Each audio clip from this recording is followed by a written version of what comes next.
The Lazy Peon. What's up guys, and welcome back to another video. Today I'm going to be showing you a few things that you can do to prepare for a raid. This video will be most useful to people who haven't had much raiding experience and aren't really aware of what's expected of them.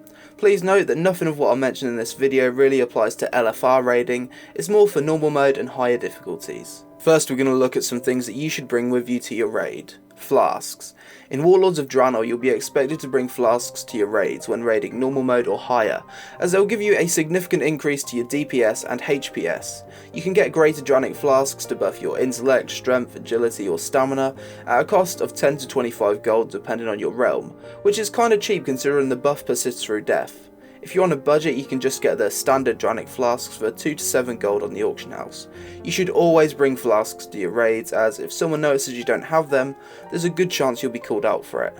Potions. This is something you'll probably want to stock up on, as you'll use 2 of them for each boss pool.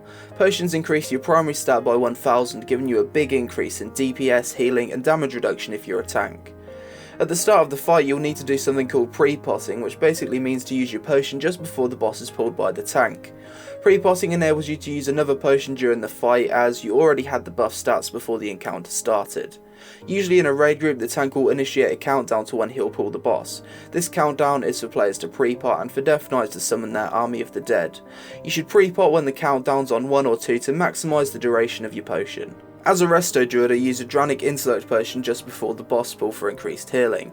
Then I use a Dranic channeled mana potion during the fight if I'm low on mana and the group has plenty of health. If as a healer you need mana but can't afford not to heal the group for the 10-second duration of the channeled mana potion, you can always use a standard Dranic mana potion that has no cast time but generates less mana. As with flasks, potions are something you'll be expected to bring with you to your raids.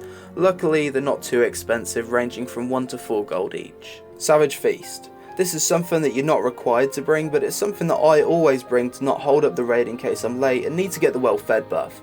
Savage Feast will increase your best secondary stat by 100 for 1 hour, but unfortunately it doesn't persist through death, so you'll need to become well fed after every wipe.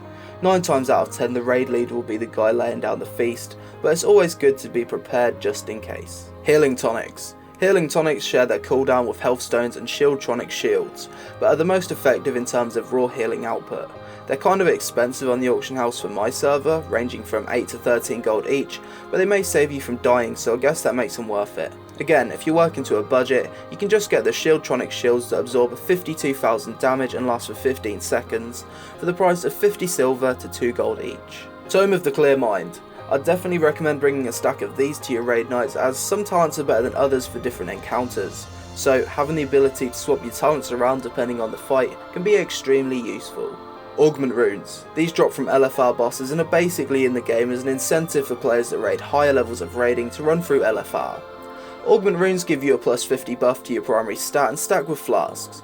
I personally only use them for progression raiding though, just for that extra boost to my healing.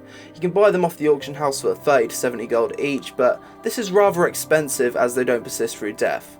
I wouldn't say they're a mandatory thing to bring to raids, however they give you a nice little boost if you've got the spare gold.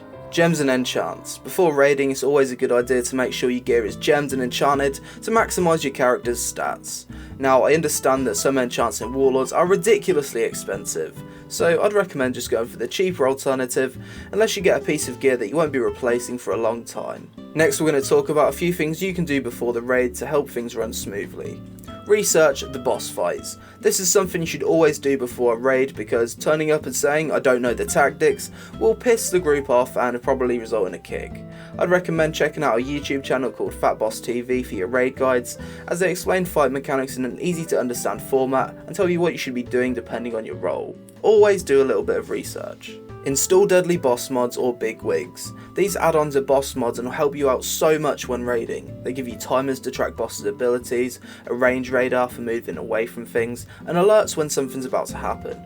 I personally use big wigs over DBM because I find it more subtle in how it delivers information. Practice your rotation. If you really want to impress your raid group, it might be worth heading over to the training dummies beforehand and just unleash your rotation upon them until you feel happy with your DPS. Just think of it as a warm-up for the raid. Repair your armour. Although this is just a small thing, it can save you a bit of time if you go into your raid with fully repaired armour. I often wonder when people ask for a repair mount after one wipe, why didn't you repair beforehand? Finally, we're going to look at a few things you can do to prepare yourself as the player for a long night of raiding. Eat dinner. As part of my pre-raid ritual, I always make sure to get the well-fed buff IRL as well as in-game. Unlike being well fed in game, this buff will last a good 4 to 6 hours and will boost your morale plus 500. I recommend preparing something with plenty of carbs to give you that burst of energy when you need it the most. I usually make golden vegetable rice, add a cube of vegetable stock, coriander, paprika, basil and garlic salt before leaving it to boil for 10 to 15 minutes, by which time it should be cooked. Then I retreat back to my bedroom and enjoy my feast whilst watching an episode of South Park. Lovely. Clean your desk. As hard as it may be to not pile plates, cups, empty bottles, food wrappers, clothes and various other objects on your desk, keeping this area clean will help you during a raid by not obscuring your vision and cause less distractions. Remember, a clean desk is a happy desk. Brush your teeth. Not only does this process fight against the evil bacteria goblins that are reproducing inside your mouth, but it'll also help you feel fresh and revitalised for your raid, which is never a bad thing. Take the dog for a walk. Do you have pets? If you do, you'll know what attention-seeking little bastards they can be when you're not playing with them. Simply taking the dog for a walk can save you a night of barking, distractions, and walking across your keyboard, as when you return, they'll be nice and tired, hopefully leaving you in peace. It's also a good way to get some fresh air and clear your head before the raid. Have a pre-raid nap. After you've done everything I've previously mentioned, odds are you're going to feel a little bit tired. Well, don't worry, taking a pre-raid nap will help recharge your batteries and give you all the energy you need for a smooth raid night. 30 minutes to 1 hour is a good amount of time for your pre-raid nap. Just make sure you set an alarm, or this could happen. Moved. User joined your channel. Peon, where the fuck were you tonight? I was having a pre-raid nap. You just signed up and we couldn't progress without you. Like, we fucking need you to kill this guy. My bad? No.